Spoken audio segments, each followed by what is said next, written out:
안녕하십니까? 지역의 이슈를 살펴보는 헬로 이슈 토크입니다. 5월 22일은 유엔이 정하고 있는 생물 다양성의 날입니다. 생물 다양성의 회복과 보존을 위해 제정한 날인데요. 오늘 헬로 이슈 토크에서는 호남권 생물자원관 정태원 전시부장 모시고 생물 다양성이 왜 필요한지 전해 듣고요. 또 최근 자원관에 개장한 한국서문실의 이야기까지 함께 나눠가 보겠습니다. 어서 오십시오. 네, 안녕하십니까? 네, 생물 다양성에 대한 이야기로 프로그램 문 열었는데요. 이 생물 다양성이 무엇을 의미하는지 또 왜 필요한지 쉽게 설명 부탁드립니다. 예, 생물 다양성이란 크게 세 가지 또 구성되어 있습니다. 먼저 종 다양성, 유전 다양성, 그다음에 생태 다양성 이렇게 세 가지로 구성되어 있는데요. 먼저 종 다양성이라는 것은 얼마나 다양한 생물종들이 있느냐에 대한 것입니다. 그래서 현재 우리나라에는 한 6만여 종 정도 되는 생물들이 현재까지 알려져 있고 앞으로 계속해서 다양한 연구들이 진행되면 한 10만 종에서 15만 종 정도 우리나라에서 알려질 것으로 지금 현재 예측되고 있습니다. 네. 이 생물들은 서로 다양한 상호작용을 통해서 우리 생태계를 건강하게 유지하고 있는 것입니다. 그리고 또 두 번째로 유전 다양성이 있는데요. 유전 다양성이라고 하는 것은 같은 종들끼리 유전적으로 얼마나 다양한지에 대한 이야기입니다. 그래서 이것들이 유전적으로 다양할수록 훨씬 더 건강하게 유지될 수 있는 것입니다. 마지막으로 생태계 다양성이 있는데요. 생태계 다양성은 이 종들이 살고 있는 서식지가 얼마나 다양한가에 대한 이야기고요. 그 예를 들면은 뭐 산림이라든지 습지, 네. 산, 바다, 강 이런 자연환경들이 얼마나 다양한가 이런 것들에 대한 이야기입니다. 이런 생물 다양성들은 실질적으로 우리 생활과 밀접한 연관이 있습니다. 가장 대표적인 예로 경제적인 가치가 있는데요. 네. 예전부터 우리 인류는 다양한 동물들과 식물들을 통해서 식량 자원 같은 것들을 해결해 왔거든요. 또 최근에는 생물 소재라고 그래서 이러한 생물 다양성을 이용해서 다양한 의약품 뭐 소재라든지 아니면 화장품 소재 같은 것들, 네. 이러한 다양한 생물 소재들을 활용을 하고 있는데요. 이런 것들을 통해서 실질적인 경제적인 가치를 제공받을 수도 있고요. 두 번째로 생각해 볼 수 있는 것들은 생태적인 가치가 있습니다. 이 생태적인 가치라고 하는 것들은 이 생태계를 구성하고 있는 이 생물종들이 다양하면 다양할수록 서로 복잡한 관계를 형성하게 되는데요. 이 관계가 복잡할수록 이 생태계는 안정적으로 유지가 될 수 있습니다. 그래서 예를 들면은 자연재해라든지 아니면 기후변화와 같은 네. 그런 환경적인 이슈가 있을 때 훨씬 더 능동적으로 대처할 수 있을 수 있고요. 마지막으로는 문화적인 가치가 있습니다. 앞서 말씀드렸던 식량 자원 이외에도 저희 인류는 뭐 옷이라든지 아니면은 집 이러한 의식주와 관련되어 있는 여러 가지에 대한 것들을 이 생물 다양성에서 제공받아 왔고요. 네. 또 그와 관련되어 있는 다양한 문화들을 형성해 와서 지금까지 유지될 수 있었습니다. 그래서 이러한 경제적인 가치라든지 생태적인 가치, 문화적인 가치들이 이 생물 다양성이 주는 우리 인류에게 주는 실질적인 가치라고 할 수 있고요. 우리가 잘 보존해서 우리 후손들에게 전달해 줘야 될 중요한 자산이라고 할 수 있을 것 같습니다. 네, 이 생물 다양성이 잘 유지되고 있다는 게 결국 사람이 건강하게 살아갈 수 있는 환경이 조성되어 있다 이렇게 보면 되는 거죠? 네, 맞습니다. 앞서 말씀드린 바와 같이 다양한 생물들이 존재할수록 그 관계가 복잡하게 되고요. 이 복잡할수록 이 생태계가 안정적으로 유지될 수 있고 우리 인간들도 건강한 그 자연환경을 제공받을 수 있다고 말씀드릴 수 있을 것 같습니다.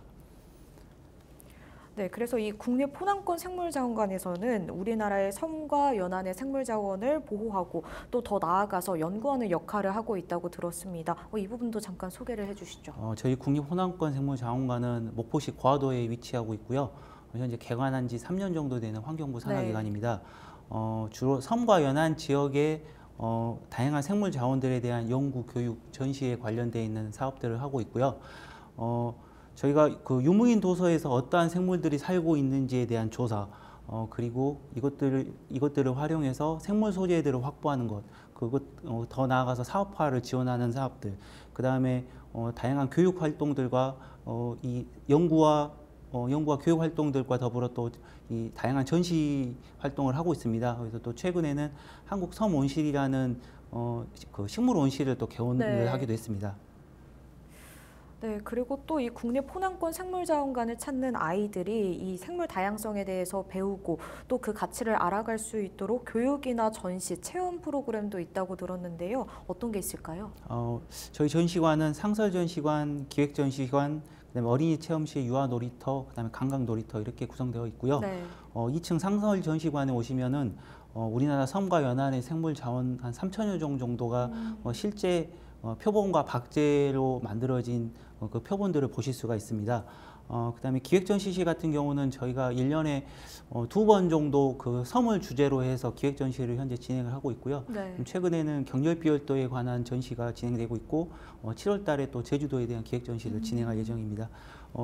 저희 그 전시관에 오시면은요, 저희 그 전문 해설 그 선생님들이 계십니다. 네. 그래서 선생님들이 이제 해설해 주시는 것을 들으실 수 있을 거고, 그다음에 또 단체 관람객도 오시면은 단체 관람객을 위한 해설 프로그램이라든지 아니면 또 전시와 연계되어 있는 다양한 체험 활동들이 현재 네. 준비돼서 진행되고 있습니다.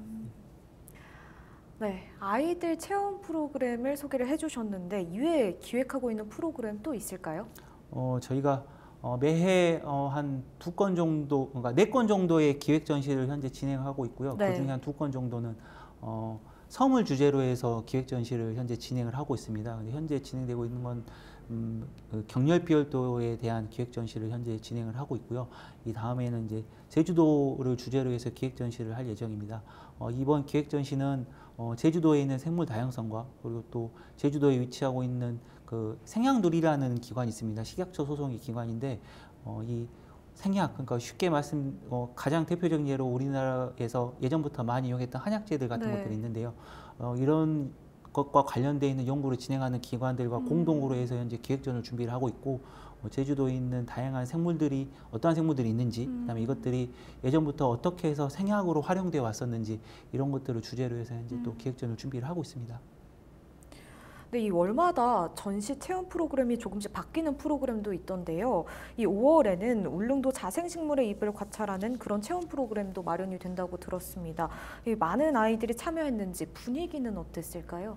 저희 상설 전시실 2층에서 진행하는 전시 연계 체험 프로그램이 연구자의 방이라는 프로그램이 있습니다. 네. 이 프로그램은 우리 관람객 아이들 분들이 저희 호남권 생물자원관에 오셔서 직접 연구자가 되어 보셔서 실험복도 있고 그다음에 직접 현미경을 관찰해보는 그런 내용으로 준비되어 있는 프로그램이고요. 네. 저희가 5월 3일 날 한국섬온실이라는 식물 온실을 개원을 했는데 그 안에 그 울릉도 숲이라는 테마 공간이 있습니다. 그래서 울릉도에서 자생하는 식물들을 모아서 이제 식재를 한 공간이고요. 이것과 연계해서 연구자의 방이라는 프로그램에서 실질적으로 그 울릉도 식물들의 잎과 나무들을 관찰을 해보고 네. 또 다시 온실로 돌아와서 온실에서 실제로 식재되어 있는 울릉도의 다양한 식물들을 관찰해보는 그런 프로그램이 되겠습니다. 네, 그렇다면 이 6월에 기획하고 있는 그런 체험이나 전시 프로그램도 있을까요? 이제 6월 5일 날에는 또 이제 환경의 날인데요. 저희가 이 환경의 날을 맞이해서 바이오 스튜디오라는 프로그램에서는 지구를 지키는 녹색 습관이라는 주제로 플라스틱 용기가 필요 없는 고체 샴푸를 직접 만들어 보는 체험을 준비를 하고 있고요. 또 이 연구자의 방에서는 기후변화 생물 지표종인 남방 노랑나비라는 게 있습니다. 그래서 그 기후변화 지표 생물을 직접 관찰해 보는 그런 네. 프로그램을 진행할 예정입니다. 네, 또 최근에는 자원강 가까이에 이 한국 서문시를 개장을 해서 눈길을 모으고 있습니다. 이 어떤 곳인지 좀 궁금한데 소개 부탁드릴게요. 저희 국립호남권 생물자원관의 한국섬온실은 우리나라 섬과 연안에 서식하고 있는 다양한 식물들을 모아서 교육하고 전시하고 연구하는 식물 온실입니다. 네. 보통 식물원에 가보시면은 키가 크고 키가 큰 나무라든지 아니면 화려한 꽃들을 많이 기억하실 네. 겁니다. 이것들은 근데 거의 대부분 이제 관상용으로 외국에서 들여온 종들이고요. 우리나라 식물들은 그렇게 크거나 화려한 종들이 많지는 않습니다. 특히 섬에 있는 식물들은 거친 환경들에 노출되어 있기 때문에 이 키가 작거나 아니면 꽃이 화려하지 않는 경우가 많이 있는데요. 그럼에도 불구하고 일반인들이 이런 육지에서 쉽게 볼 수 없었던 섬 생물들을 모아서 저희가 이 전시 온실을 준비했기 때문에 이곳에 오시면은 그러한 일반적으로 보시기 어려웠던 섬 식물들을 보실 수가 있고요. 또 이렇게 저희가 이 테마별로 구성이 되어 있습니다. 네. 그래서 한국 섬숲, 제주 숲, 그다음에 울릉숲, 오래된 숲 이런 테마들을 통해서 다양한 식물들을 보실 수 있을 것 같습니다. 네, 한마디로 이 각각의 섬이 가진 환경적인 특징을 온실에 재현했다 이렇게 봐도 되겠네요. 네, 맞습니다. 한국 섬 온실은 각 섬마다 가지고 있는 특색적인 식물들을 모았습니다. 그래서 그 식물들이 각각 다 살고 있는 환경이 다르기 때문에 이런 것들을 효과적으로 구현하기 위해서 최대한 섬과 비슷한 환경들을 이 테마별로 만들기 위해서 노력을 했습니다. 그래서 아마 관람객들이 오시면 직접 섬에 오신 듯한 느낌을 받으실 수 있도록 저희가 많이 준비를 했으니까요. 와서 많이 관람해 주셨으면 좋겠습니다. 네, 한국 섬 온실 개장한 지 이제 약 한 달이 되어 가는데요. 현장에서 반응은 어떤가요? 주로 이제 평일날에는 단체 관람객들이 많이 오십니다. 그래서 어린이집이라든지 아니면은 뭐 유치원, 초등학교에서 선생님들과 함께 단체 관람객들이 많이 오셔서 체험 활동도 많이 하시고 사진도 많이 찍으시고요. 또 주말에는 가족 단위 방문객들이 많이 찾아주시는데요. 오시는 분들은 되게 많이 좋아해 주십니다. 그래서 많이 사진도 많이 찍고 하시는 거 보면서 저희도 많이 보람을 느끼고 있습니다. 네, 그런데 이 섬에 있는 식물들을 다 재현하기는 힘들잖아요. 온실에 식재할 수 있는 그 식물들을 어느 정도 선별하는 그런 과정도 중요할 것 같은데 고민이 많으셨을 것 같습니다. 어떻습니까? 현재 우리나라에서 자생하고 있는 식물종들은 한 4,600여 종 정도로 알려져 있고요. 네. 이 섬 지역에서 볼 수 있는 식물들은 한 2,800여 종 정도 되는 걸로 알려져 있습니다. 그 중에서 섬에만 살고 있는 식물들, 저희가 이제 섬 고유종이라고 부르는데요. 네. 그 식물들은 현재까지 한 120여 종 정도 되는 걸로 알려져 있습니다. 그 중에 저희가 한 49종 정도를 이번에 확보를 했고, 그러니까 총 가지고 있는 식물종은 150종이 넘는데요. 그 중에 한 49종 정도가 섬 고유종입니다. 네. 그래서 앞으로 해서 이런 섬 고유종들을, 섬에만 살고 있는 고유종들을 확보하기 위해서 많이 노력을 하려고 하고 있고요. 특히 그런데 이제 이 섬 고유종들을 확보하는 것 자체가 선별이라기보다는 확보하는 자체가 너무 어려워서 네, 그래서 이제 저희 나름대로의 많은 노력을 기울여서 이번에 확보를 했습니다. 그래서 네. 뭐 다른 기관들의 도움을 많이 받기도 하고요. 저희 연구자들이 많이 직접 섬에 가서 채집해 온 식물들도 많이 있습니다. 네, 그래서 실질적으로는 선별이라기보다는 확보 자체가 네, 많이 어려웠습니다. 네. 네, 그런데 한국 섬 온실에는 이 멸종위기 야생식물도 만나볼 수 있다고 하더라고요. 어떤 식물들이 이 멸종위기 야생식물에 해당하는지 소개 한번 들어보겠습니다. 저희 환경부에서는 우리나라에서 멸종위기에 처해져 있는 식물들을 멸종위기 야생생물로 지정을 해서 보호하는 것들을 하고 있습니다. 그래서 총 지금 멸종위기 야생생물은 한 253종 정도가 현재 지정이 돼 있고요. 그 중에 관속식물은 한 92종 정도 됩니다.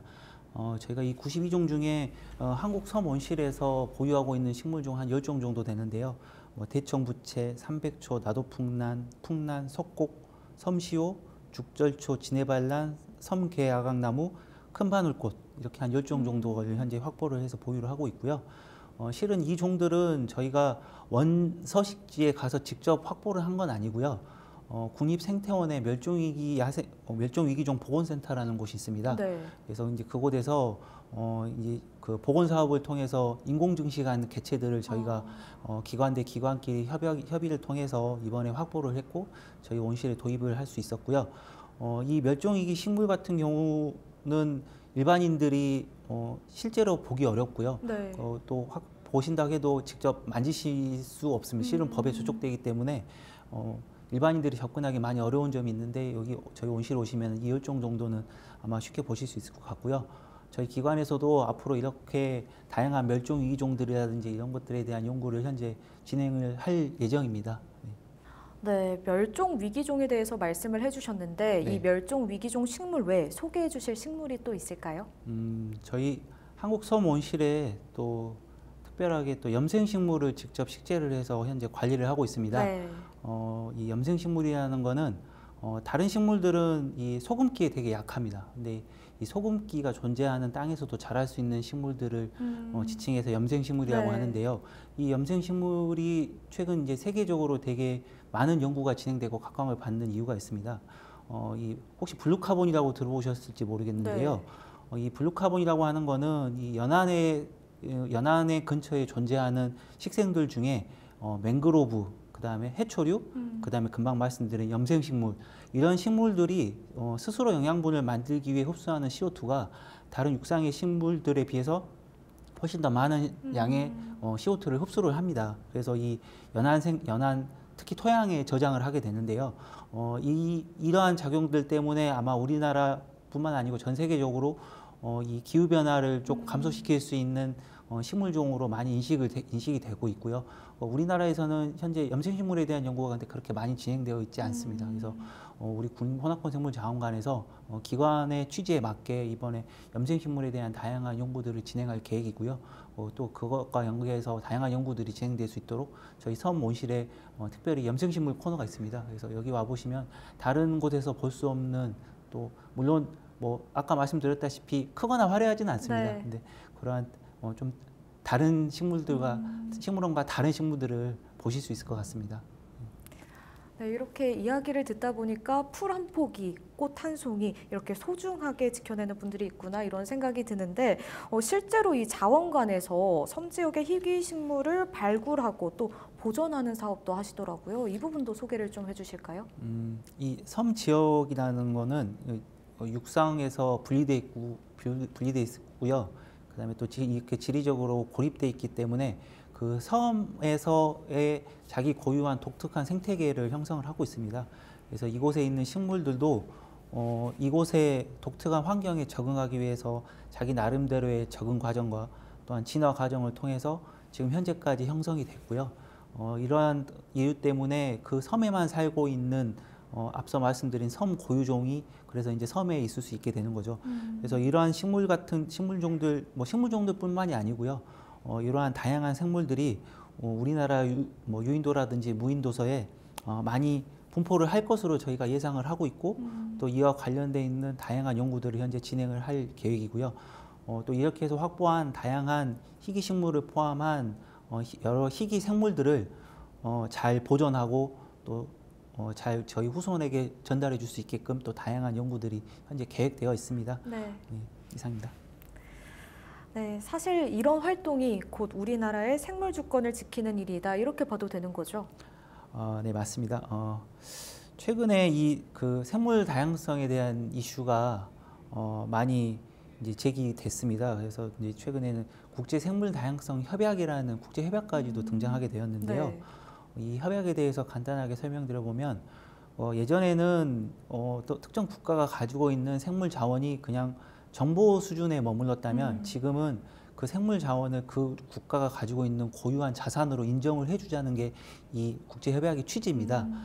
그래서 예전과 달리 지금은 우리나라 생물이 아닌 다른 나라 생물을 이용하기 위해서는 그 나라의 허락을 받아야 되고요. 네.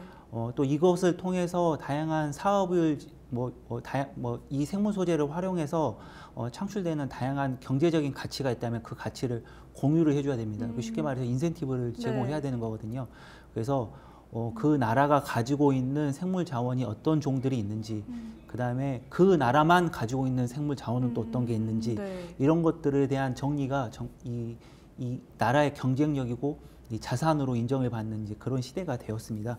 그래서 이제 우리 국립호남권생물자원관에서도 이러한 취지 때문에 우리나라에 있는 자생종들 중에 특히 이 섬 지역 같은 경우는 앞서 말씀드렸다시피 고립되어 있던 생태계이기 때문에 거기에 있는 생물들만 거기서만 살고 있는 생물들이 있는 경우가 많이 있거든요. 네. 그래서 이러한 것들을 잘 활용하면 우리나라 국가 생물주권을 확보하는 데 큰 기여를 할 수 있을 것 같습니다. 네, 기후위기와 그리고 환경 파괴로 지금 생물 다양성이 많이 사라지고 있지 않습니까? 하지만 이 모든 생물들이 지구에서 살아갈 수 있는 그런 환경을 만들어가는 일에 많은 분들이 좀 동참을 해주셨으면 좋겠는데 이런 의미를 담아서 시청자 여러분께 마지막 한 말씀 부탁드립니다. 예, 저희가 이제 뭐 기후 변화라든지 생물 다양성에 대한 이야기는 아마 많이 들으셨을 것 같아요. 근데 하지만 실제로 이런 것들을 지켜내기 위해서 우리가 어떤 일을 해야 되는지에 대한 것들은 일반인들은 많이 어려워하실 것 같습니다. 근데 다만 제가 드릴 수 있는 말씀은 모든 일들은 작은 관심에서 시작하는 것 같습니다. 우리나라에 있는 생물종들이 어떤 생물들이 있는지 이런 것들에 대한 관심을 가지고 이런 것들을 알기 위해서 저희 자원관에 전시관에 많이 찾아주시는 것만으로도 저희 그 연구자들이 많이 힘이 될 것 같습니다. 네, 이상입니다. 네, 부장님 오늘 말씀 여기까지 듣겠습니다. 감사합니다. 네, 감사합니다. 네, 호남을 비롯한 전남 지역은 섬과 연안, 습지가 많은 지역입니다. 우리 지역 생물 다양성이 잘 보존돼서 지속 가능한 발전을 이어갈 수 있으면 좋겠습니다. 오늘 이슈토크는 여기서 마칩니다. 함께해 주신 여러분 고맙습니다.